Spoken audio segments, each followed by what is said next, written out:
Doctor गौरव जो नेतृत्व कैले रहलन उ नेतृत्व अगर नेपाल के हर सरकारी अस्पताल के मिल जाए उ लेवल के नेतृत्व तो शायद हमनी के स्वास्थ्य संस्थान के स्तरोन्नति बहुत जल्दी हुई। लेकिन दुख के बात यहाँ के माहौल कहल जाओ चाहे कथी कहल जाओ आज डॉक्टर गौरव भी कले अस्पताल में मात्र ना नेपाल में मात्र ना आज वो विदेश में बानी। बहुत आदमी के कहना बा कि मतलब प्राइवेट हॉस्पिटल में डाकुए लोग बैठेला को ई एगो बड़का विडम्बना बा रमेश जी। हम तो कथी कहम कि जोन डॉक्टर साहब लोग अपन देश में आ उहो में अपन स्थानीय जगह में आके सेवा देता लोग हमने के तो उ लोग के पूजे के चाहिए। सरकारी अस्पताल हमने के प्रादेशिक अस्पताल से अब कुछ वो में के कर्मचारी लोग के बाहर के निजी अस्पताल के मिले मतों में बिरामी रेफर कर देवेला लोग। ये बात अपने मानी नहीं कि नहीं? अनावश्यक रूप से रिफर करना आ रिफर करे के समय में एगो अस्पताल के नामे लेके भेजना उ शायद उतना निमन चीज ना।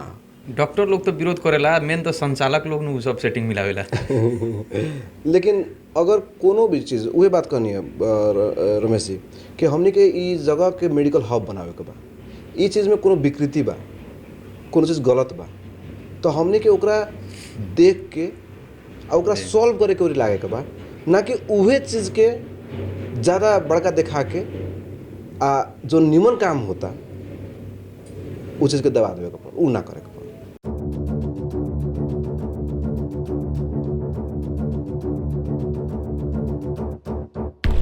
नमस्कार, हम रमेश ठाकुर PSR पॉडकास्ट के ई एपिसोड में अपने सबके स्वागत बा। आजू हमनी के अतिथि बारन कलैया में रहल A+ हॉस्पिटल के प्रमुख डॉक्टर विकेश पांडे जी। सबसे पहला उनकरा के स्वागत कर जाओ। डॉक्टर साहब स्वागत हो अपने के। नमस्कार, बहुत बहुत धन्यवाद रमेश जी, बहुत बहुत धन्यवाद बा हमरा ई जगह में अपने बुलैनी। डॉक्टर साहब अभी का हो रहा बता जी? अभी हम A+ hospital and trauma centre में कार्यरत बानी कलैया में। लगभग साल बरस भेल हमने के ई अस्पताल संचालन में आए। ई अस्पताल संचालन में लावे के समय में हमने के प्रमुख उद्देश्य रहे कि कलैयावासी के बारावासी के जो समस्या के निम्ति हर समस्या के निम्ति बाहर जाए के दिकदारी रहे उ चीज़ के मिटावे के रास्ता में ही हमने के प्रयत्नरत बानी। अब हमार दिन तो वही लेखा बीतेला सुबह में राउंड लेवे नहीं, ओकरा बाद में OPD, शाम तक OPD ही चलेला। बहुत खुश बानी हम कि हमने के इतना छोट समय में 1 बरस के भीतर में बारावासी के बारावासी मात्र ना कहल परसावासी या कुछ रौतहटवासी के भी हमने के विश्वास जीते में सफल भेल बानी सन। पहले हमनी के सुने अनुसार अपने इंजीनियर बने के मतलब अपने सपना देख ले रहनी, मगर कहीं ना कहीं कुछ भेल कि अपने डॉक्टरी लाइन में आगे नहीं। ये शुरुआत कहाँ से भेल कि थोड़ा एक बारे में हमनी के जौन अपने के शुरुआती चरण से लेके बाल्यकाल से लेके अभी तक लेके पढ़ाई के अवस्था कैसे कैसे भेल, ई सब के बारे में थोड़ा बताई ना। कम से कम हमनी के यहाँ के दर्शक जो बा अब अभी तक तो लोग अपने के एगो डॉक्टर के रूप में मतलब देख रहा बा, मगर एकरा पछाड़ी एगो इंजीनियर भी छुपल रहे। ई विषय में भी थोड़ा बताई ना लोग के कार भेल रहे उस समय में। जी, हमार बाल्यकाल हमने के कलैया अभी के उपमहानगरपालिका भोड़ा मटेरिया कल गाँव बा उत्तर ओरी वहाँ बीतल रहे। हमार बाबूजी मम्मी दोनों आदमी वहाँ शिक्षक के रूप में कार्यरत रहे लोग। उहे गांव में हमारे बाल्यकाल बीतल। बहुत सुंदर, बहुत छोट, बहुत निमन गांव बा वो। 5 क्लास तक के हमारा अध्ययन उ गांव में भेल। ओकरा बाद में अगाड़ी पढ़े के निम्ति हम कलैया आईनी। कलैया में मदरसा स्कूल कह के हमनी के बा, उ स्कूल में हमार 6 क्लास से 10 क्लास तक के पढ़ाई भेल। 10 क्लास के बाद में हम काठमांडू के एगो नेशनल स्कूल ऑफ साइंसेस निस्ट कह के उ टाइम में अभी भी बा, बहुत फेमस स्कूल कॉलेज रहे, वहाँ +2 कैनी। हाँ, ये +2 करे के क्रम में एगो ये इंजीनियर वाला जो बात कहल गया अपने वास्तविक बात बा। हमरा बायोलॉजी सब्जेक्ट कभी भी उतना अब तक हम तो तंगा निमन ना बुझाई, लेकिन उतना पसंद ना पड़े कभी भी, काहे मैं याद करे वाला चीज़ बहुत ज़्यादा रहे। हमरा हमेशा मैथमेटिक्स फिजिक्स जोन में कि याद करे के रटे के कम अपन दिमाग से ही उमें ज़्यादा हमने के प्रयोग रहे। तो जब हम 12 क्लास में गेनी वो टाइम के नियम रहे, अभी के नियम हम 100% कंफर्म नहीं किए। हमने के 12 क्लास में चूज करे के पड़े कि बायोलॉजी संकाय में जाए के बा कि मैथमेटिक्स संकाय में जाए के बा। तो हम घर से बिना सलाह कैले वो टाइम में हम मैथमेटिक्स चूज कैनी, मैथमेटिक्स से क्लास लेनी। जब फॉर्म भरे के समय आयल एग्जाम के लागे, पूरा साल भर हम मैथमेटिक्स ग्रुप के साथ ही पढ़नी। तो अचानक हमारे बाबूजी की बात पता चलल कि हम मैथमेटिक्स संकाय वाले जाता नहीं कह के, क्या कि हमारा शुरू से ही इंजीनियर वो पेशा बहुत ही अच्छा लगे। रोड नापे के मिले बहुत चीज, कोनो भी चीज देखी हम तो हमारा बुझाए कि अब ई माइक के लहा काम करता है, उस समय के बात बा जी। अब दिमाग में आवेला कि शरीर के लहा काम करता है। और वास्तव में कहे तो शरीर भी एगो सबसे बड़का इंजीनियर्ड मशीन है हमनी के शरीर। तो बाबूजी के जब हमारा पता चलल तो वो तुरंत काठमांडू पहुँचलन, हमारा से आके बहुत बारे में बहुत हम डांट सुननी कि तोरा कहल गया रहे कि बायोलॉजी लेके पढ़े के बाद, डॉक्टर बने के बाद भविष्य में ई मैथमेटिक्स लेके काहे कौन जाके तंगा हमर वो टाइम में कोऑर्डिनेटर सर से भी बाबूजी के बहुत उनका को सुनी। तो फॉर्म भरे के समय में हम बायोलॉजी लेवे के पड़ल हमरा, लेकिन वो टाइम में एगो अच्छा चीज़ रहे, बायोलॉजी लेला के बावजूद भी ऑप्शनल कह के मैथमेटिक्स ले सकल जाता है। मतलब बायोलॉजी पढ़ला के बाद में भी आदमी इंजीनियरिंग में जा सकता रहे। अपने के हंसे वाला बात कहता नहीं, जब रिजल्ट आयल हमारे 12 क्लास के वो टाइम में डिस्टिंक्शन में रहनी, मैथमेटिक्स में हमारे जितना मार्क्स आ रहे ओकर 2/3 मार्क्स हमारे बायोलॉजी में आ रहा है। जस्ट फर्स्ट डिवीजन 60 मार्क्स मात्र रहे बायोलॉजी में, मैथमेटिक्स में 90 अबव रहे। ओकरा बाद में बायोलॉजी के स्टूडेंट तो हो गए नहीं। जब इंट्रांस के एग्जाम सब देवे के समय आयल तो सबसे पहले का एग्जाम पढ़ रहे हमारा इंडियन एम्बेसी के, हम इंजीनियरिंग के लागी एग्जाम देने रहनी बाबूजी के बिना कहले। अब में नाम निकल रहा है हमारा 4th रैंक पे रहनी हम। सूरत के कोनो कॉलेज हमारा मिल रहा है, लेकिन फिर बाबूजी के डांट एने ओने बहुत चीज़ भेल। कुछ दिन हम खिसिया के हम अपन मौसा मौसी के यहाँ मुजफ्फरपुर में उ लोग के घर बा, वहाँ जाके भी खींच के मारे गए। अब हम हाँ भाग्य के कहल जाओ। लेकिन अब वो समझ गए कि हमरा दोसर कोनो उपाय नहीं है। संजोग से हमरा पढ़े के मौका मिलल अपने के MBBS दुनिया के सबसे बड़का हॉस्पिटल में, चंगचो यूनिवर्सिटी कह के चाइना के हनान प्रोविंस में बा। वो फाइनल रेफरल सेंट्रल है, वो अस्पताल के बाद में कहीं भी रेफर ना होकेला कोनो भी पेशेंट कोनो भी बीमारी के। अपने सुन के अचंभित हो जाए कि वो 16,000 बेड के अस्पताल बा, 16,000 बेड। अनऑफिशियली ऑफिशियली लोग 13,000 कहेला लोग। वहाँ पढ़े के हमरा मौका मिलल, बहुत बड़का चैलेंज रहे। भाषा सबसे बड़का डिफिकल्टीज रहे उस समय में हमनी के, लेकिन एगो बड़ा निमन समय में हमनी के चीन में पहुँचनी सन। हमारा महसूस होकेला कभी का उस समय में चीन अबगे विदेशी सबके प्रति आवे के मौका देवे के, विदेशी सबके प्रति। साल के बात है लगभग अपने के 2002 से 2004 के बात है। हाँ, 2008 के ओलंपिक से पहले के चाइना आ 2008 के ओलंपिक के बाद के चाइना में आकाश जमीन के अंतर बा। हमरा आँख के सामने वो बदलाव आयल बा।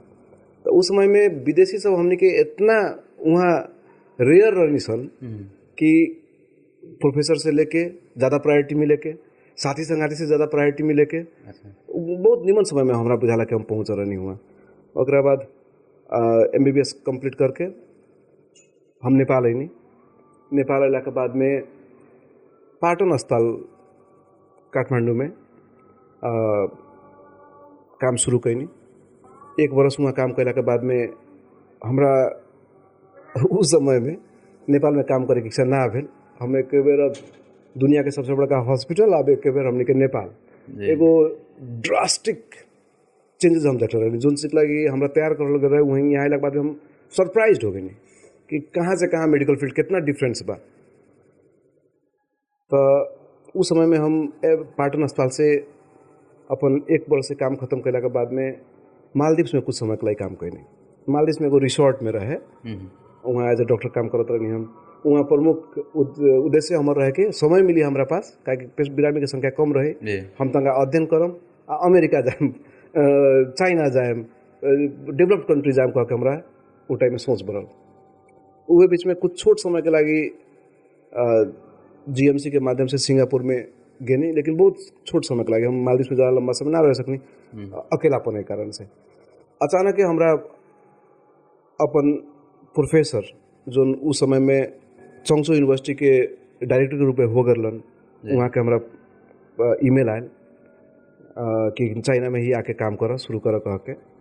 हम वो टाइम में सब चीज़ छोड़ छाड़ के चीन में गेनी। एने से सब छोड़ के फिर चाइना गेनी। हमरा उस जगह में अध्ययन करे कारण से वहाँ काम करे में इजी बुझाए।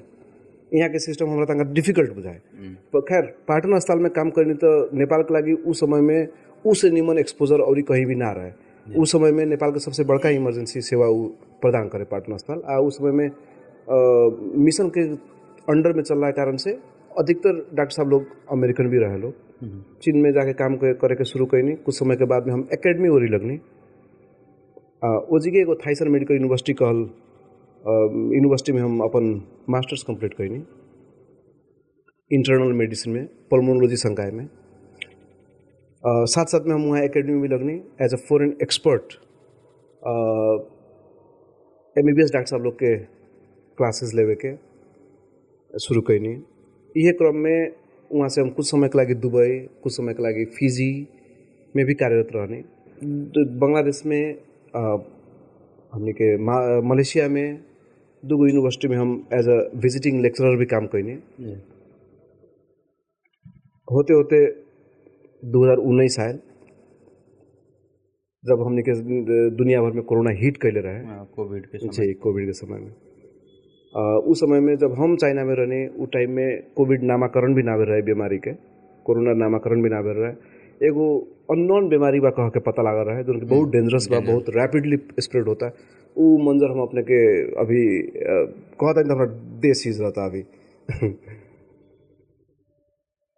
वहाँ से जब ये बीमारी के बारे में हमने के कुछ पता ना रहे, हम काम करते रहे चाइना में बहुत रिस्क से, बहुत अपना आप के प्रोटेक्शन करके। भगवान जाने कएगो ट्रायल वैक्सीन्स, ट्रायल केमिकल सब हमने के इंजेक्शन ले लेके काम कैनी सन। और वहाँ एगो सिस्टम लागल कि एगो डॉक्टर एक बेर ई विभाग में काम करे, ओकरा बाद में लगातार काम करे के पड़े उजगे रह के। आ फिर कुछ समय के लगी छुट्टी मिली। वहाँ से 2019 के अंत में हमरा बांग्लादेश के लगी जाए के रहे एज अ विजिटिंग लेक्चरर। सिलेट में एगो यूनिवर्सिटी बा। मैडम के बाल बच्चा के हम कलैया में छोड़ के अपन घर में छोड़ के जाए के प्लान कैनी। बांग्लादेश गए नहीं। वहाँ गेला के बाद में नेपाल कुछ समय के लगे हम 2-3 दिन के लगे आए रहनी। यहाँ आने के बाद में कोरोना इतना बड़का बात हो चुकल रहे उस समय तक, इतना डर हो चुकल रहे उस समय तक कि हमारे बाबूजी में बड़का परिवर्तन हम देखनी। वो एकदम विरोध हो गलन कि ना अब जाही के नहीं के। पहले हमारा कहलन कि हम चाहते नहीं कि हमारे बाल बच्चा हमारा संगे रहे, हम मरम के जियम, ये कोरोना में कौन मरी कौन जी कोनो ठेकान नहीं के। हम चाहते नहीं कि हमारे बाल बच्चा हमारा साथ में रहे। हम कहें ठीक बा, छुट्टी के समय बा वियतनाम जाए रहे, हमारा वो प्लान कैंसिल भेल, एजिगा रहे नहीं। अब धीरे धीरे समय बीतल। कोरोना तो 1 दिन 2 दिन में गेल ना, फर्स्ट वेव आयल, सेकेंड वेव आयल। धीरे धीरे बाबूजी के कहना होला कि ना अब विदेश में काम करबे मत कर, अब नेपाले में सेवा द। ये चीज़ हमरा लगे उस टाइम में ना पसंद। अब रमेश जी आज हम अपन जगह में काम करके इतना खुश बानी। आज हम कोनो डॉक्टर साहब लोग के 1000 गो हम प्लस पॉइंट बता सकता कि अपन देश में अपन ठाव में काम करला से कथी फायदा बा। लेकिन उस समय में हम खुदे एगो डिप्रेशन में चल गए रही। समय बीतल। वहाँ कोरोना के कारण से छुट्टी ले में भी हमारा उतना डिफिकल्ट ना भेल। हम कहने कि हम लॉकडाउन में फंस गए बानी। वहाँ भी दुनिया भर में ही वर्क फ्रॉम होम आदि इत्यादि के कॉन्सेप्ट आ चुकल रहे।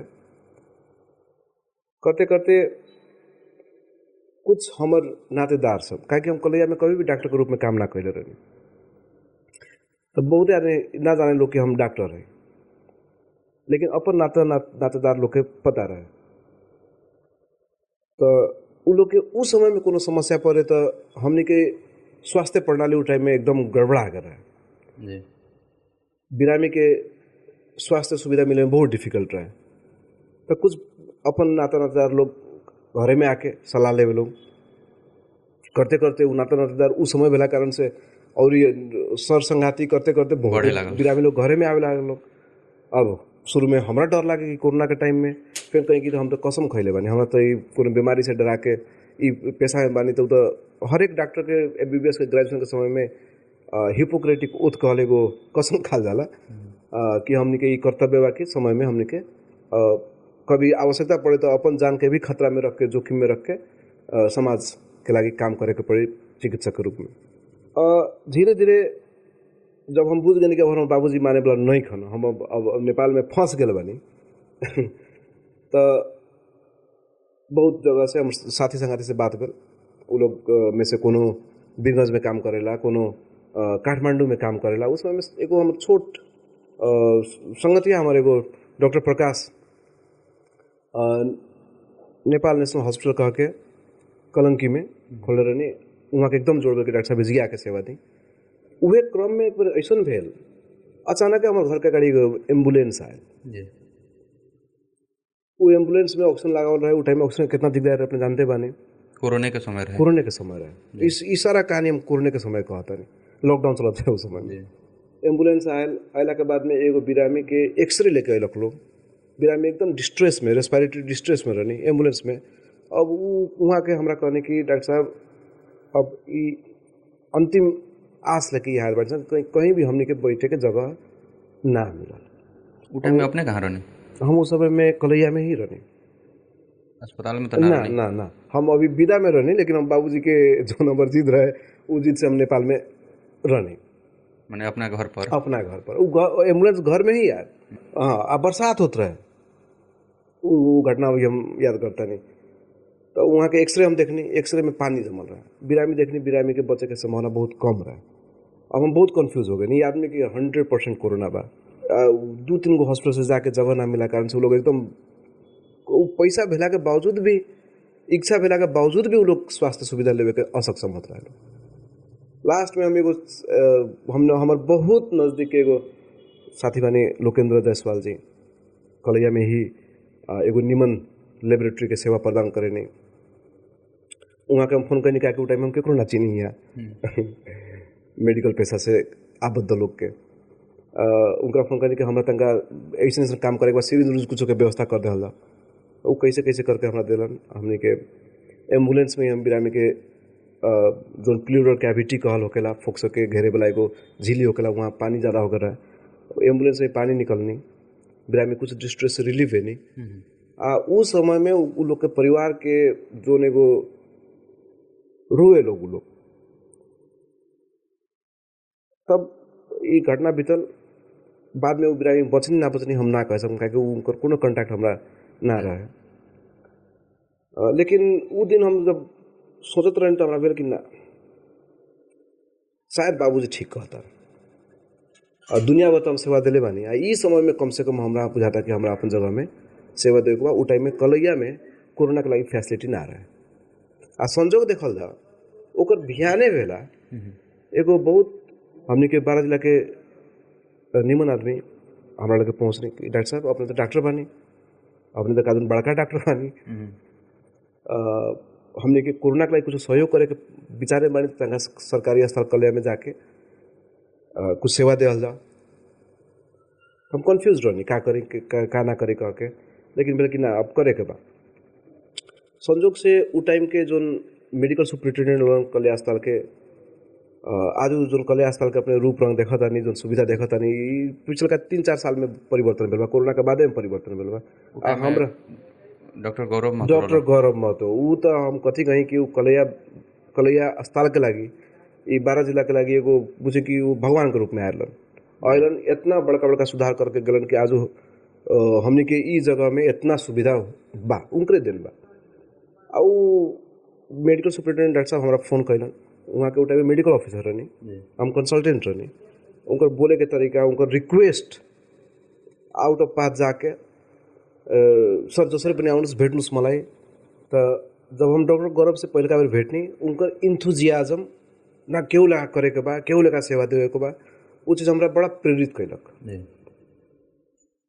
हम उनका से बात करते में ही ओके कह के ठीक बा हम सेवा दे। हमें बिहान बेला हमरा बोलावल गेल कि चलल जाओ डॉक्टर साहब, बिहान हमने के कोरोना डिपार्टमेंट सेटअप रेडी करे हम सब कह के। अच्छा हम गेनी बिहान बेला जाके देखा तानी तो कोरोना सेटअप में ना वेंटिलेटर बा, ना बीपैप मशीन बा, ना सीपैप मशीन बा, ना ह्यूमिडिफायर बा, कोनो भी फैसिलिटी ना, जस्ट ऑक्सीजन के सिलेंडर आ बेड बा आ कुछ मॉनिटर बा। हम दौड़ले पहुँचलू करा कि डॉक्टर साहब ये कथी हमरा बदनाम करावेला यहाँ बोला होता नहीं का इमे हम केला काम करब। होइन सर, होइन दाई, ऊ हमरा दाई कहस, होइन दाई तपाईँ चिन्ता नगर्नु, एक हप्ताको भित्रमा सबै फेसिलिटी हुन्छ। खैर वो एक हफ्ता तो बहुत लंबा गेल, लेकिन उ जोश जोन देलन हो आज जे लेखा हमने के शुरू कैनी सन करते मात्र वो टाइम में ऐसा अवस्था रहे कि बहुत सारा बिरामी के वहाँ चाप बढ़े लागल, डिफिकल्ट टाइम रहे। हमने के जोन अपना पास सुविधा रहे ओकरे पर काम करे के शुरू कैनी सन। धीरे धीरे हमने पास ह्यूमिडिफायर भी आयल, मशीन सब तो अभी के समय में देखा जाए तो वहाँ के आईसीयू में वेंटिलेटर 3-3 गो हम जब तक निकल तब तक आ चुकल रहे।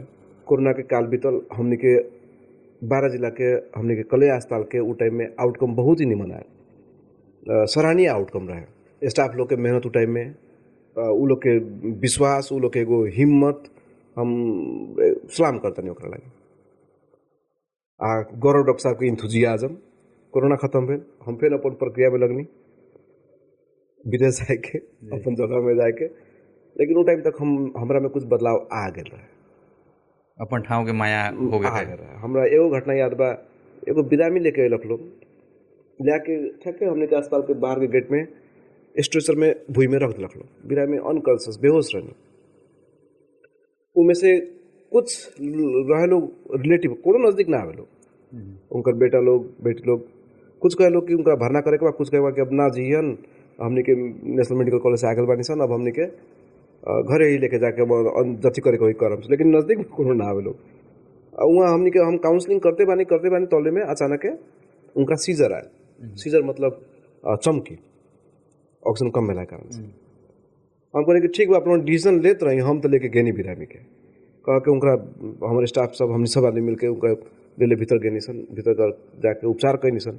आ अपने के खुशी वाला बात कहते हैं रमेश जी, आज भी वहाँ अंकल जी हमर फॉलोअप में बानी, आ जब भी आवे नहीं तो एकदम बहुत उनका देख के हमरा भीतर से खुशी आवेला, बहुत ज़्यादा खुशी, वो हम बयान ना कर सकते नहीं शब्द में।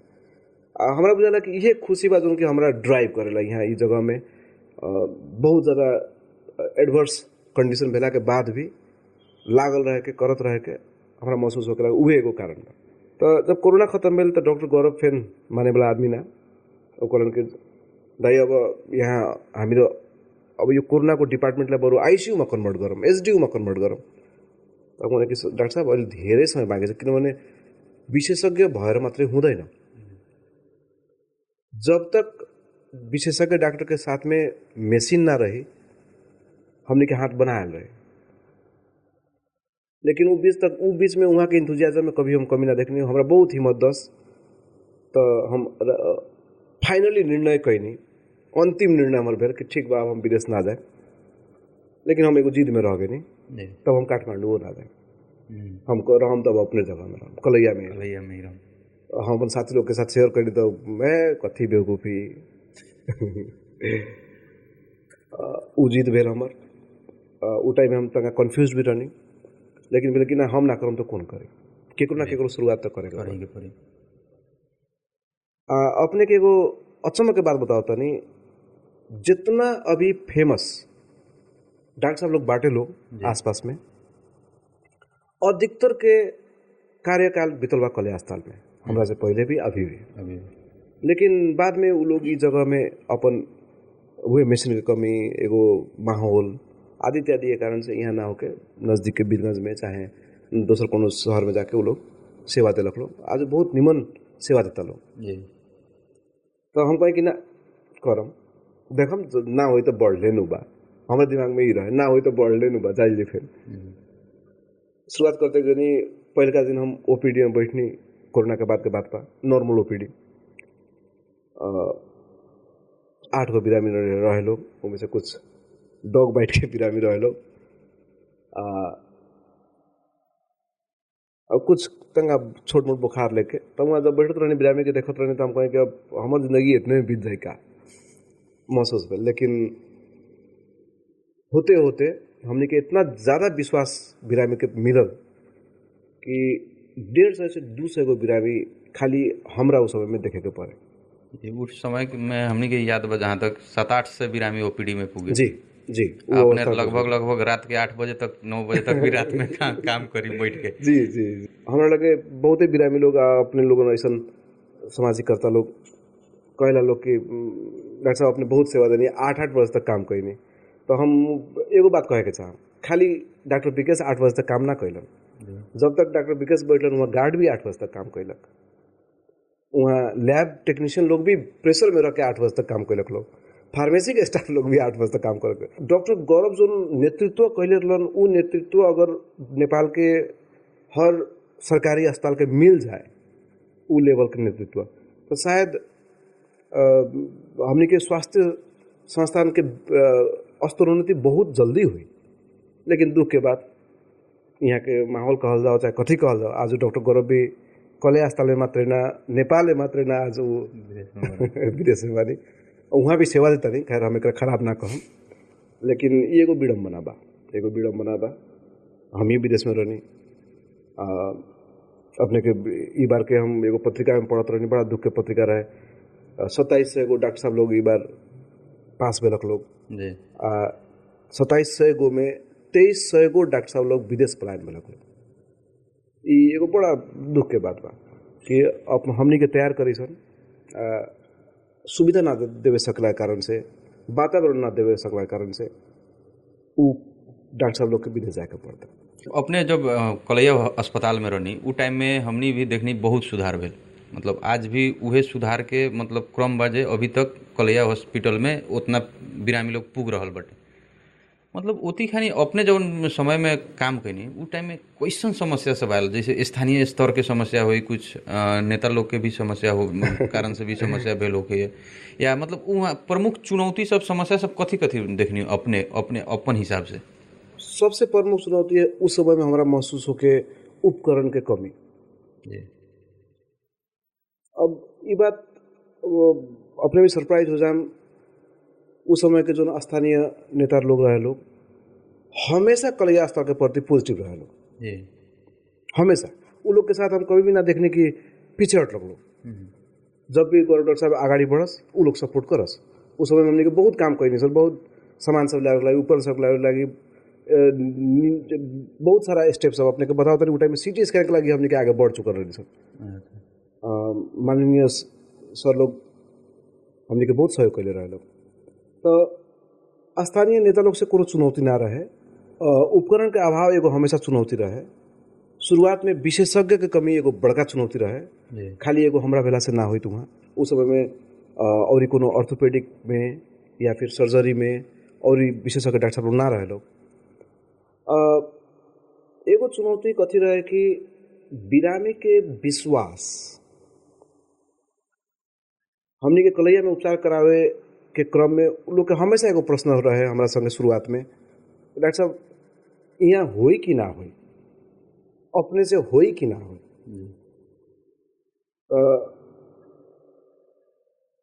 कभी कल हम कहीं कि देखी हमनी के भगवान ना है सब, अभी हम अपने बतियाता नहीं, हमरा का हो जाए अपने का हो जाए, हमू नहीं जाना, अपनों नहीं जाना।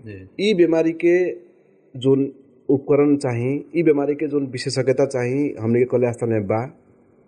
हमनी के प्रोटोकॉल में कोनो ऊपर नीचे ना होई, प्रयास करे के बा। कोनो भी बीमारी के उपचार के जो रिस्क होकला तो हमेशा जहाँ भी बनल रहे। जब हम विदेश में काम करते रहे तो वहाँ रिस्क ना रहे, ऐसा बात थोड़ी बा। चुनौती के ही बात कहनी है। बाद में जब हमने के वहाँ ICU शुरू कैनी सन, 8 गो बेड से शुरुआत कैनी सन, आज भी 8 गो बेड मात्रे बा, ये तंका निमन बात ना भेल। वो टाइम में हमने के 50 बेड हॉस्पिटल रहे, आज भी उतने बा। 50 बेड के हॉस्पिटल भेला के बाद में 78 बेड के अस्पताल हमने के चलाई सन। शायद अपने के याद हुई कि ना हुई, हमने के कॉरिडोर सब में भी रख के जी सब में बिरामी पैक रही, बिरामी रही। अब बाद में क्या होए लागल कि बिरामी के लागी बेड ही ना मिले। वो चीज़ हमरा बड़ा एकदम तकलीफ देवे कि बिरामी के लागी हमने के पास धीरे धीरे लोग विशेष हर विभाग के विशेषज्ञ लोग हमने के चंद्रभूषण डॉक्टर साहब, मनोज डॉक्टर साहब एकदम जी जान से लाग के जगह के लागी काम कैलक लोग। धीरे धीरे करते करते सर्जरी निकाय में हर विभाग के विशेषज्ञ भेल लोग आ बिरामी के लागि बेड ना मिले ओकरा भाव हमेशा रहे आज भी बा ओकरा बढ़ावे के तो हम हमेशा सलाह देवे नहीं कि ओकरा बढ़ावे के पड़ल काहे कि जिला के सबसे बड़का अस्पताल है प्रादेशिक अस्पताल जिला में एक गो बा एकर तो स्तर निमन होए के पड़ी रमेश जी काहे कि स्वास्थ्य कहल हमनी के संविधान के हिसाब से एगो नैसर्गिक हक में पड़ेला अधिकार जी नैसर्गिक अधिकार बा हमनी के एडमिनिस्ट्रेशन के जिम्मेवारी बनता ओकरा के लेखा पूर्ति करे के आई बहुत खुशी के बात बा संविधान में लिखित रूप में शायद बहुत ही कम देश में हमारे जानकारी में तो अभी तक एको देश नहीं के जहाँ की स्वास्थ्य के एगो नैसर्गिक अधिकार के रूप में देहल गल बा अपन A+ हॉस्पिटल अभी संचालन में लेल बन ई मतलब अपन प्राइवेट हॉस्पिटल खोले के कारण का काहे अपने मतलब कौना कारण से मतलब ई निजी हॉस्पिटल अपन प्राइवेट हॉस्पिटल खोलनी एकर बारे में थोड़ा बताइए ई A+ हॉस्पिटल हम खोलनी एगो प्रमुख कारण कथी रहे कि हमारी इच्छा रहे स्वास्थ्य सुविधा जल्दी से जल्दी वृद्धि करे के अब 2-4 साल में ही जितना हमने के यहाँ सेवा देवे लागल बानी सन अगर शायद हम सरकारी में ही रहते तो शायद उतना ना हो सके कोनो भी जगह के लगी सरकारी अस्पताल के पूरक प्राइवेट अस्पताल ही है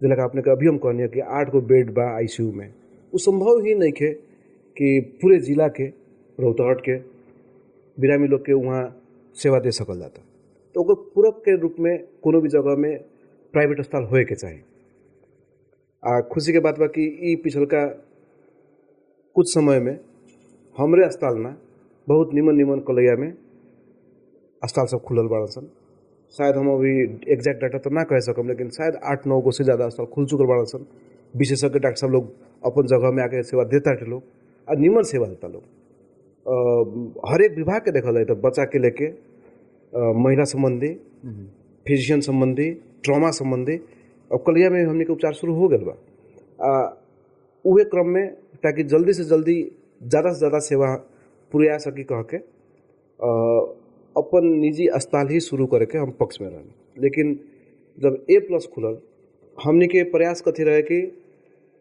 बिरामी के जोन एगो इकोनॉमिकल बर्डन पड़ेला प्राइवेट अस्पताल में गेला के बाद में ओकरा कितना सहज न्यूनीकरण करल जाओ ई चीज़ में हमने के जोड़ ज़्यादा सुरक्षा के मद्देनजर रखते हुए बिरामी के सेफ्टी में बिना कोनो कम्प्रोमाइज़ करते हुए बिरामी के खर्चा कितना कम से कम हो जाए अभी के समय में इस चीज़ में हमने के सफल भेल बानी सब बहुत आदमी के कहना बा कि मतलब प्राइवेट हॉस्पिटल में डाकुए लोग बैठेला को ई एगो बड़का विडम्बना बा रमेश हम तो कथी कहम कि जोन डॉक्टर साहब लोग अपन देश में उहो में अपन स्थानीय जगह में आके सेवा देता लोग हमने के तो वो लोग के पूजे के चाहिए अपने के डाटा बताई नहीं है मगर फिर भी कहीं ना कहीं बानो शुल्क ज़्यादा बा बहुत ऐसा अस्पताल में जाए तो अपने के इलाज के ही इतना ना खर्चा पड़ जाला कि प्राइवेट हॉस्पिटल सब में कि पेशेंट जाए के ना खोजेला लोग जी ई अगर इमे एगो कहावत बा भोजपुरी में कि अगर आग ना रही तो धुआं कहाँ से आई तो कहीं ना कहीं कुछ ना कुछ तो बा लेकिन इस चीज़ के बारे में हमने के हमर तो जहाँ तक जानकारी बा हमर अस्पताल मात्र ना लगभग कलैया के जितना अस्पताल बा नज़दीक के बड़का शहर में भेल अस्पताल सबसे पैसा के हिसाब से बहुत सस्ता बा हाँ ये स्वास्थ्य पेशा ऐसा न रमेश सर एगो पेशेंट के देखला पर अपने के बुझाई कि छाती के समस्या तो बा लेकिन कौन डिग्री में बा कौन सिवियरिटी में बा कौन दवाई चलावे के पड़े अब हल्का दवाई चलेला तो कॉस्ट भी सस्ता होला महंगा दवाई अब 40-50 हज़ार रुपया पड़े वाला भी दवाई बाड़न सन कभी कल बिरामी लोग ना बुझ के ही बात के एक बार कॉस्ट ज़्यादा हो गल कह के भी सोच आ सकता लेकिन हमरा बुझाला कि हर एक प्राइवेट अस्पताल के भी एगो प्रतिबद्धता रहे के चाहिए कि अनावश्यक रूप से कोनो भी तरीका से अनावश्यक रूप से बिरामी लोग के चार्ज ना होए के चाहिए स्थानीय सरकार द्वारा कंट्रोल होए लागे निमन से तो ये समस्या एगो बड़का समस्या ना रह जाए अगर कोनो अस्पताल ऐसा काम करता जोन की लीगल नहीं के ओकरा पर तो एक्शन लेवे के पड़े कभी काल सच्चाई ना समझ के डाकू कहनाई आ ओकरा एगो यूनिफॉर्म अवस्था से देखनाई भी एगो कारक तत्व बा कि आज बहुत निमन डॉक्टर साहब लोग नेपाल छोड़ के विदेश जाता लोग। हमने के तहाँ केयरफुल होए के पड़ी स्वास्थ्य ये जो शंकाएं बा ई सामान्य शंकाएं ना है। इमें डॉक्टर के अगर दिमाग निमन से ना काम करे, डॉक्टर अगर सुरक्षित ना महसूस करे तो बिरामी के कभी काल घाटा हो सकता। एगो समय रहे बिरामी लोग जब तंका सा सीरियस होके लोग ना ये बिरामी सीरियस बानी, अब यहाँ के यहाँ रखल जाई, कहीं कुछ ऊपर नीचा हो गए, रिस्क ना लेवे लोग ना लेवे के एगो प्रमुख कारण कथी बा कि बहुत सारा डॉक्टर साहब लोग ये बात हमने के जब अपना में बतियान से कहन सन कि बहुत दुख लागला कभी काल इतना मर मर के काम करा लास्ट में ऐसा सुना। तो कोनो भी फील्ड में अगर कोनो गलत काम करता तो ओकरा ऊपर सजाए होए के चाहिए, हुई के पड़ी, देखे वाला तो संस्थान हुए के एक्टिव रही के पड़ी, लेकिन ओकरा एगो सामान्य रूप में देखना डाकू कहना शायद उचित ना हो। हाँ, मजाक के रूप में कह सकता नहीं डा फॉर डॉक्टर ये एगो अलग बात बा। कैसन कैसन किस्म के बिरामी सब यहाँ देखल जाले? अभी हमने के कलैया में लगभग हर एक विषय के विशेषज्ञ लोग हो चुकल बा लोग। हाँ, सुपर स्पेशलिस्ट के अभी भी अभाव बा हमने के जगह में। अब जैसे उदाहरण के लगे हम कि पहले के समय में अपने सुनत रहनी है कि एगो सामान्य ऑपरेशन करेला भी बाहर जाए के पड़े, काठमांडू जाए के पड़े, बाहर जाए के पड़े, वैसा अवस्था अब नहीं किया। अब हमने के कलैया में ही दूरबीन से ऑपरेशन, लैप्रोस्कोपिक सर्जरी जैसे कहल जाला, आईसीयू सेवा सब लगभग हर अस्पताल में बा सुविधा, एनआईसीयू सेवा, सुपर स्पेशलिस्ट के जहाँ जरूरी बा ओकरा अगर छोड़ देल जाए तो स्पेशलिस्ट तक के उपचार हमने कलैया में अब बहुत अच्छा होता, बहुत निमन से संभव बा। आज बिरामी लोग के बहुत सहजता भेल बा। अब हमरा लगे कितना बिरामी लोग आवेला लोग कहला लोग कि डॉक्टर साहब हमने के काठमांडू आवे जावे में जितना खर्चा हो जाए थे एम्बुलेंस में चाहे तो चीज में, उतना में तो हमने के यहाँ काम ही हो जाता, उपचारे हो जाता। अपन जगह में बैठला के बाद में खाना उना के टेंशन ना भेल, रहे के जगह के टेंशन ना भेल, ओकरा ऊपर से भी अपन जगह में भेला कारण से मजा से जाके अस्पताल से डॉक्टर से बतियाए के, छूट मांगे के, रिश्तेदारों लोग आके भेंट घाट करेंगे, ये सब एगो सहजता तो खैर हमने के अपन जगह में रही उतना सहजता तो खैर कहीं भी ना रह सकता। सुविधा के हिसाब से अब कलैया सुपर स्पेशलिस्ट के बाइक में लगभग हर सेवा देवे के लिए सक्षम हो चुकल बा, एकदम बढ़े के क्रम में बा। डॉक्टर साहब लोग अपन तरफ से, हर अस्पताल अपन तरफ से एकदम द्रुत गति में बढ़ता। अगर ये गति रह जाए तो जो विजन से हम काम शुरू कर रहे कलैया में कि कलैया के एगो मेडिकल हब बनावे के, हमारा बुझाता कि वो दूर नहीं खे। रमेश जी, एगो जगह में एगो अस्पताल खुलेला तो वहाँ के जनता के सेवा होकबे करेला, पैसा के हिसाब से सहजता होकबे करेला, साथ में रोजगार भी तो बढ़ेला। अब हमारे अस्पताल में ही हमारा 100% एक्यूरेट ना कह सकम, 35 से 45 वो अभी कर्मचारी बाटे लोग, अपन स्थानीय जगह में उतना रोजगार भी तो पैदा भेल। अब हम ये देखे कि हमारा अस्पताल खुल तो उस समय हमारा वरी परी कुछ ना रहा। आज वहाँ एगो कैंटीन, वहाँ एगो किराना दुकान, 2-3 गो चाय के दुकान आदि इत्यादि खुल गए बड़ा सर, उ लोग के भी तो रोजगार मिला। ये तो एगो संभावना लेके कलैया आयल बा कि कलैया मेडिकल हब बन सकता। हमने के रौतहट से बहुत किस्म तो सरलाही से भी बिरामी लोग यहाँ आवता लोग, सेवा लेता लोग।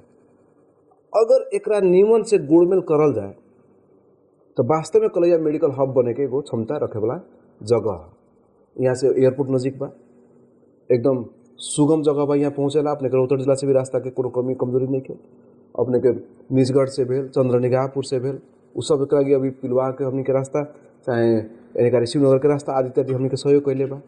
अब मेडिकल हब बनावे के लागी ही हम कार्यरत बानी। हमरा ऐसा बहुत सारा विशेषज्ञ डॉक्टर साहब लोग में लागल वालों, भगवान की कृपा रही, अपन लोगों के साथ रही, यहाँ के जनता के विश्वास रही तो वो चीज़ हुई। हमने के सहयोग के आवश्यकता बा यहाँ के जनप्रतिनिधि लोग से, पत्रकार लोग से। कभी काल का होगा कि पूरा जानकारी बिना मिलले मीडिया में कोनो अस्पताल के विरोध में बोल दिया जाला बिना पूरा जानकारी के। अब मेडिकल फील्ड कॉलेशन फील्ड बा रमेश जी की ये जानकारी वास्तव में हमने के बाहर से रह के ना समझ में आए। एक लगी को स्वास्थ्य विज्ञ अगर कहता कि हाँ यहाँ कुछ गलती भेल बा, लापरवाही भेल बा, तो मात्रे ओकरा मान सकल जाता, ना तो बाहर से कितना समझ में कथी भेल बा कह के मतलब इनार के गहराई बुझे लागी इनार में भीतर घुसे के पड़ी। घुसे के पड़ी तभी ई होई। जे लगा हमने के एगो मेडिकल हब बने के प्रक्रिया में बानी सन। ई प्रक्रिया के एकदम सफा सुंदर रखनाई भी उतना ही जरूरी बा। बिरामी के विश्वास गड़बड़ाए के ना भेल पैसा के हिसाब से जो अपने उस समय हमारा कहल गया कि बहुते बिरामी लोग के बुझाला कि डकैती होकेला अस्पताल सब में, वो जनमानस से वो मानसिकता हटावे के लगी हमनी के कार्यरत रहे के पड़ी, हमनी के सपोर्ट मिले के पड़ी। अब देखल जाओ कि कलैया में भी हमनी के इतना प्राइवेट अस्पताल सब हो गए सन, लेकिन ई जिला में अभी भी सरकारी अस्पताल बाहेक और कहीं भी आमा सुरक्षा के सुविधा नहीं है। ई मार केकरा अगर एगो प्राइवेट अस्पताल कम पैसा में सरकारी नियम के हिसाब से अगर सेवा देवे के चाहता और फिर भी उस सेवा देवे के मौका ना मिले तो ये मार केकरा यहाँ के जनता के।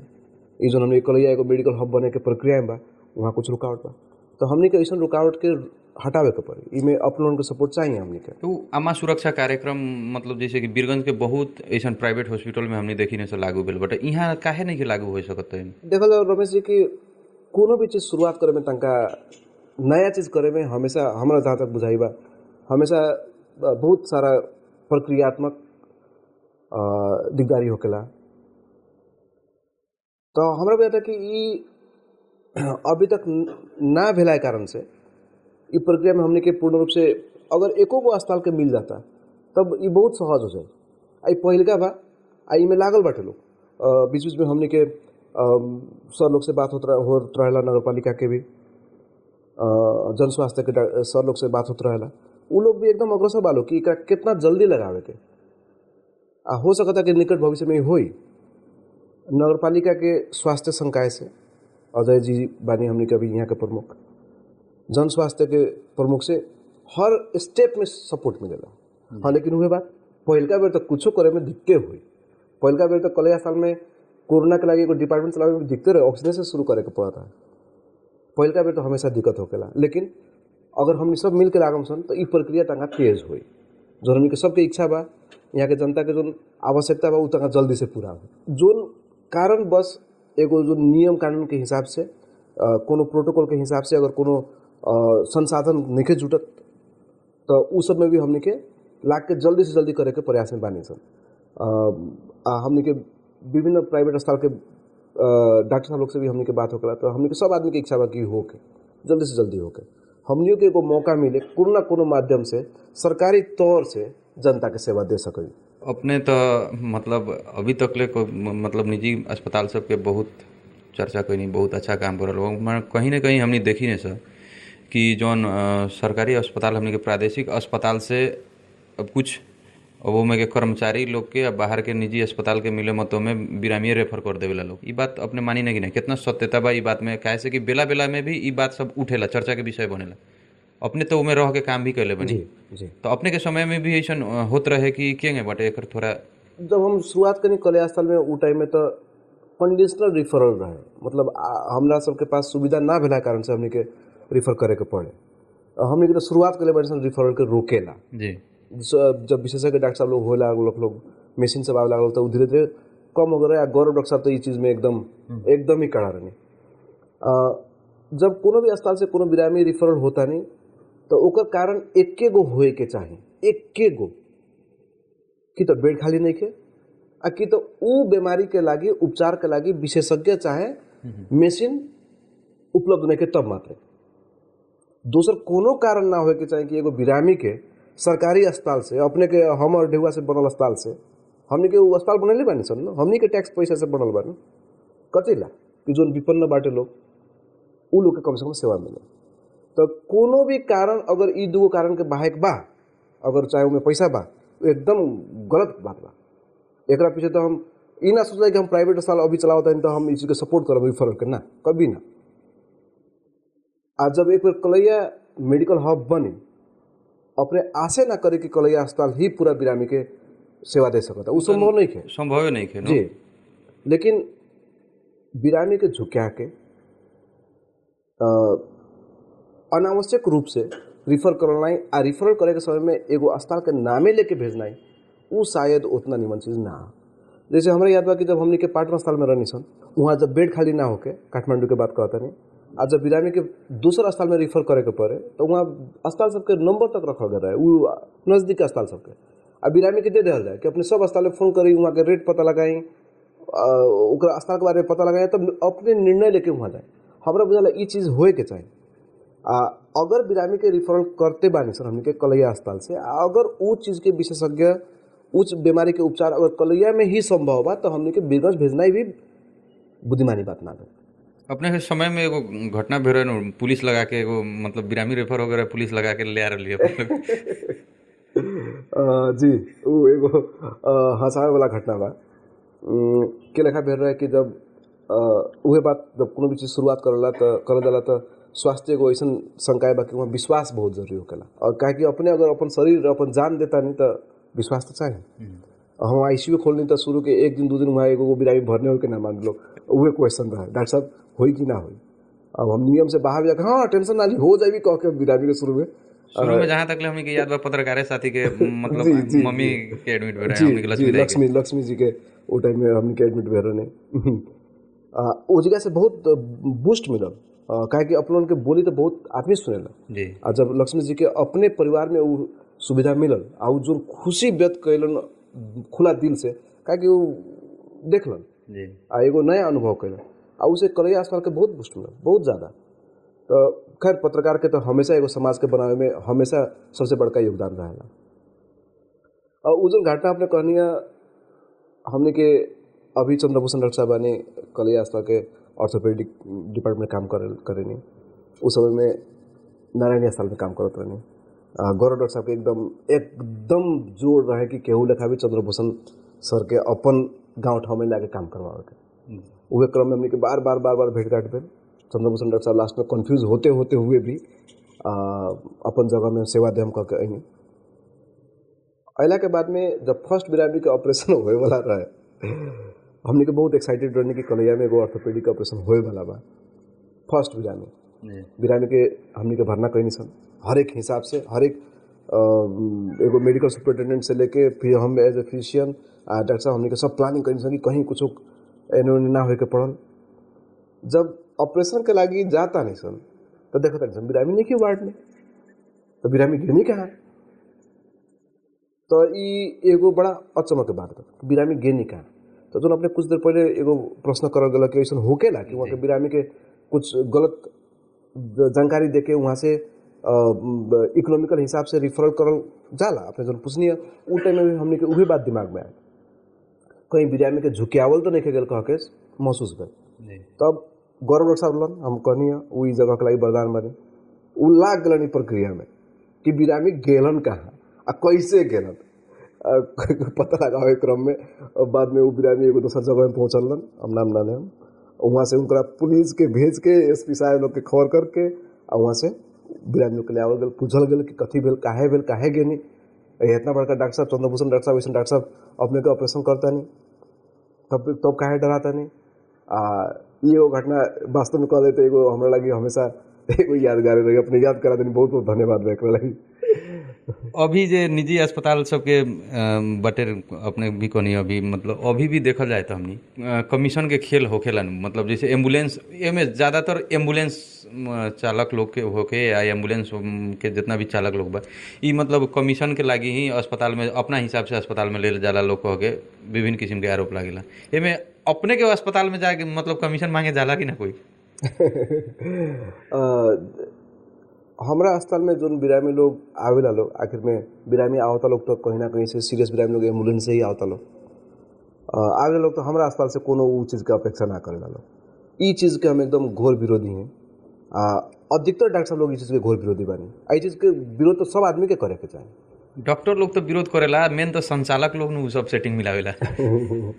लेकिन अगर कोनो भी चीज़ वही बात करनी है रमेश जी कि हमने के ई जगह के मेडिकल हब बनावे के बा, ई चीज़ में कोनो विकृति बा, कोनो चीज़ गलत बा, तो हमने के ओकरा देख के और ओकरा सॉल्व करे के लागे के बा, ना कि उहे चीज़ के ज़्यादा बड़का दिखा के जो निमन काम होता उस चीज़ के दबा देवे के पड़ा, उ ना करे के पड़ा। हाँ, संघ संस्था बा, देखे वाला निकाय बा, अग्रसर होके अपनों लोग बानी, अपनों लोग अपन जगह से कहीं भी कुछ गलती बना तो गलती है, वैसे ना होए के चाहिए। अगर फिर भी होता तो वो आजू के समय में अगर कोनो स्तर के महसूस होता कि काम करके वृद्धि हो जाए, वैसे होए वाला नहीं है। मेडिकल हब बनावे के लगी प्योर सेवा देवे के पड़े, हमने के देता नहीं सन, आई चीज़ के और बढ़ावे के पड़े, हमने के विकृति के हटावे के दिशा में अग्रसर होए के पड़े, ना कि उहे विकृति के बड़का दिखा के खोट कथी में ना होकेला। लेकिन अच्छाई में देखम तो अच्छाई लौकी, अब खोट ज़्यादा उजागर कर ले तो हमने के जो एगो लॉन्ग टर्म मिशन बा उमें हमने कहीं ना कहीं पछड़ा जाए। हमारा एकदम रिक्वेस्ट बा इस चीज़ में एक्शन लेवे के बा, लेकिन इस चीज़ के कारण से कलैया के हरेक निजी अस्पताल के चाहे हमने के सरकारी अस्पताल के कह के कि यहाँ से जबरदस्ती रिफरल गलत ढंग से करल जाला, हरेक स्टाफ के प्रति तंका खराब नजरिया हो जाला। हमने के शायद सोच में तंका बदलाव करे पड़े। गलती बा तो ओकर सुधारे के बा, ओकर निकाय बा, देखी करी, लेकिन एगो गलत काम करे वाला कारण से सब आदमी के अगर खराब कह रहा तो उ तो कलैया अस्पताल में हम काम कैले बानी, हम जानते नहीं वहाँ के स्टाफ लोग कितना मर मिट के काम करेला। लोग अपन एगो दायरा से बाहर जाके उ लोग के जिम्मेवारी से बाहर के जितना सेवा उ लोग देवेला लोग आखिर में उ लोग ना करे आज कहाँ से 5 से 7 से बिरामी के सेवा दे सके व्यवस्था।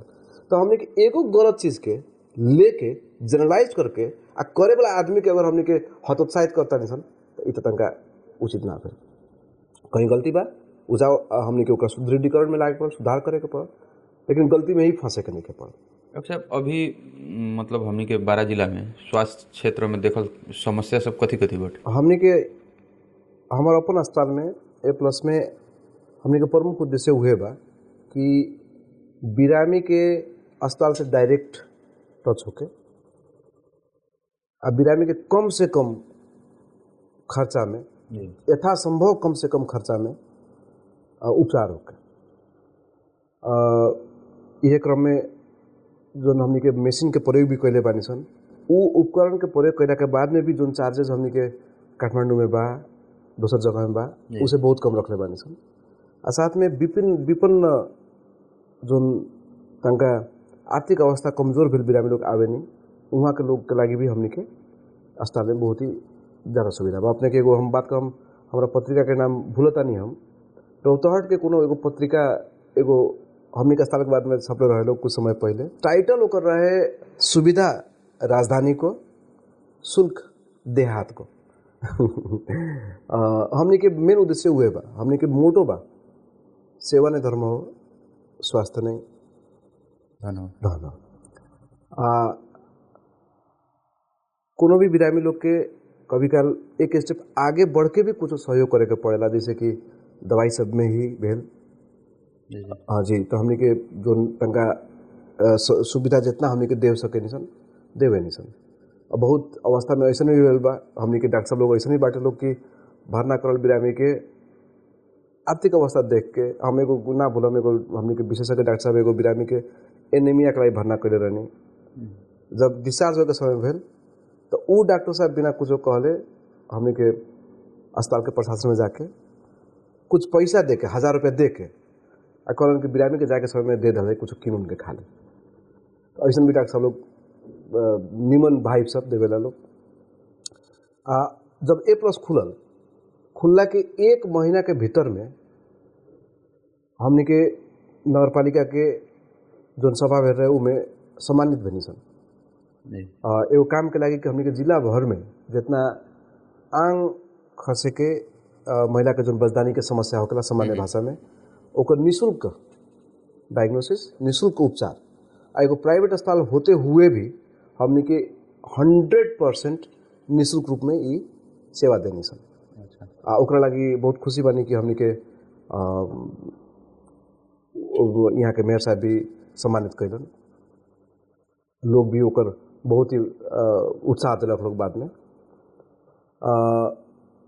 साथ साथ में बिरामी के उचित सुझाव, अगर ये पर्टिकुलर बीमारी कलैया में ठीक होए के अवस्था नहीं के सुपर स्पेशलिस्ट के जरूरी बा तो कहाँ गेला से सबसे बढ़िया रहे, ताकि बिरामी के ज़्यादा जगह में घूम के पैसा ज़्यादा खर्चा ना होके। उ चीज़ भी हमने के एकदम जब रिफ़र करे को ओकरा हमने के रिफरल करे के लागे बहुत सोच के विचार करके रिफरल नोट लिख के आ कहाँ भेजल जाए सबसे सुविधा रही बिरामी के अवस्था देख के करे नहीं सब। तो A+ खोले के प्रमुख उद्देश्य ही ये बा। कलैया के अगर मेडिकल हब बनावे के बा तो दूसरा कोनो उपाय नहीं के हमने के जनता के विश्वास जीते के पड़े आ जनता के विश्वास जीते के लागी कोनो भी दायां बायां काम के जगह नहीं के। अगर हम चाहतानी कि बिरामी के कम से कम खर्चा में काम हो के बीच में अगर दोसर तेसर चौथर कमीशन के खिलाफ तो संभव नहीं है।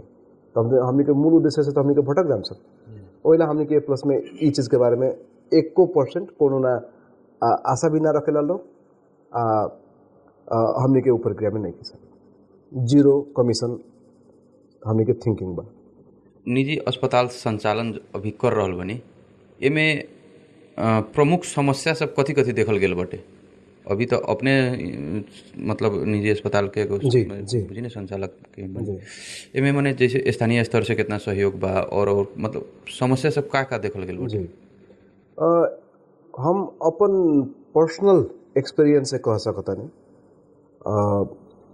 एगो बड़का समस्या हमनी के जो एगो मूल सोच बा कि सस्ता से सस्ता में बिरामी के उपचार होके लेकिन उपचार करे के क्रम में हमनी के जो मशीन सबके आवश्यकता पड़ेला ओकर लगानी अगर कम खर्चा में हमनी के उपचार करता इंसान तो उ लगानी निकले के एगो ई समस्या बा। दूसरा का समस्या बा हमनी के कभी काल बिरामी लोग के तरफ से पूरा बात बिना बुझले कभी काल जनप्रतिनिधि लोग से पूरा बात बिना बुझले कभी काल गलत तरीका से भी पेश होकेला लोग डॉक्टर लोग के अभी सुरक्षा के विषय बहुत गंभीर विषय बा देश में। खैर जेल विदाउट बेल के भी नीति हमने के देश आंगले बा। सुरक्षा एगो बहुत बड़का चुनौती बा। आज लेखा आपने कहनी है कि प्राइवेट अस्पताल कहते मात्र निजी अस्पताल कहते मात्र सबके एक एगो सोच लगे यहाँ तो ठगैती भेले हुई यहाँ तो गलती काम भेले हुई एगो हर आदमी के मन में इहे फीलिंग रहेला। ये चीज़ एक दिन 2 दिन में ना हो रहा है एक दिन 2 दिन में ना हो रहा है समय लागे करते करे के पड़े निरंतर करने के बाद में वो नतीजा आई। तो ये एगो बड़का चुनौती बा। दूसर का चुनौती बा हमने के कि कभी काल महसूस होकेला सहजीकरण निजी अस्पताल के संचालन में इसे भी ज़्यादा होए के चाहिए। जगह में बैठल सरकार में बैठल लोग के भी बुझे के पड़ल कि निजी अस्पताल सेवा के लागी ही खुलल बा उसे यहाँ के जनता के ही सेवा होई रोजगार पैदा करे। तो उमें गलत नज़र से अस्पताल के बारे में सोचे से निमन और ही सपोर्टिव हिसाब से पड़े एगो बड़का चुनौती बा। कहीं भी जाके अगर कोनो समस्या लेकर हमने कहीं जाए इंसान कभी काल तो सबसे पहले का वो आदमी के समझावे में समय लगा लो कि जो नज़रिया से अपने देखा था नहीं वो नज़रिया सही नहीं है। ओकरा बाद के अगर दूसर चुनौती के बारे में बात करल जाए तो अभी हमने के सुपर स्पेशलिस्ट डॉक्टर साहब के लोग के कलैया में आके सेवा दिलावे के जो हमने के वो लोग के उत्साहित करे निसन उनमें अभी भी हमने के तंका सफलता नहीं के मिले सकल। A+ में हमने के अब यूरोलॉजिस्ट डॉक्टर साहब लोग न्यूरो सर्जन डॉक्टर साहब लोग आके सुपर स्पेशलिस्ट डॉक्टर साहब लोग सेवा देवे के शुरू कर दिले बा लोग फिर भी वो संख्या अभी बहुत कम बा वो अभी बढ़ावे के पड़ी एगो बड़का चुनौती बा। काहे कोनो भी जगह में अगर डॉक्टर के सुरक्षा के बात आई सम्मान के बात आई तो काहे कोनो ई जगह में आई काहे आके यहाँ को सुविधा दी सेवा दी तो उ चीज़ में तंका हमने के एगो चुनौती बा। एकरा के लेखा हमने के सुपर स्पेशलिस्ट डॉक्टर साहब लोग के स्टिमुलेट करम सन एगो चैलेंज बा। तो रमेश जी चुनौती तो बहुत सारा बा लेकिन अब हमरा चुनौती से हड़बड़ाए वाला हम नहीं किया। हम जब ठान दिले बानी कि अब दुनिया छोड़ के आइल बानी अपन जगह में तो हम बानी सब चुनौती कैसन को चुनौती बा ओकरा हम समाधान करत जान। इमें सब अपने लोगों के सब आदमी के सहयोग चाहिए हमने के इमें सफलता मिलबे करी कलैया भविष्य के मेडिकल हब बनबे करी बात में हम विश्वस्त बानी। चुनौती कहाँ नहीं के लेकिन हमने के हड़बड़ाए के नहीं के।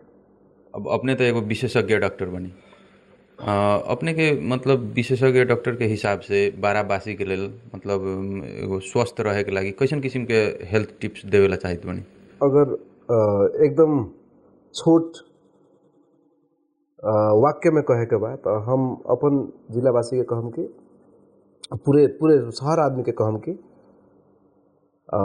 जितना ही बीमारी बा हमने के बहुत सारा बीमारी अपने से ठीक कर सकता नहीं सब। हम जब पढ़ते रहे तो हमारे प्रोफेसर साहब चाइनीज में एगो उखान बा शहर में से चाइनीज में एगो उखान बा पिंग तो छोंग खौ कह के एक हम भोजपुरी उल्टा करता नहीं, जितना दुनिया के बीमारी बा उ सारा हमने के मुंह के कारण से बा, खान पीन के कारण। मुंह के कारण मतलब खान पीन के कारण से। हम तो कहीं बोली को कारण हाँ बा, बोली के कारण भी बा। थायराइड बोलेला अगर हमने के व्यायाम करता नहीं सन रेगुलर, खान पीन में ध्यान देता नहीं सन, आ कोनो भी समस्या होते मात्र पुरान जमाना नहीं के अब अगर स्वास्थ्य समस्या बा तो तुरंत अगर हमने के स्वास्थ्य कर्मी के यहाँ पहुँच के ओकर समाधान करता नहीं तो बड़का बड़का समस्या समय से पहले ही समाधान हो सकता।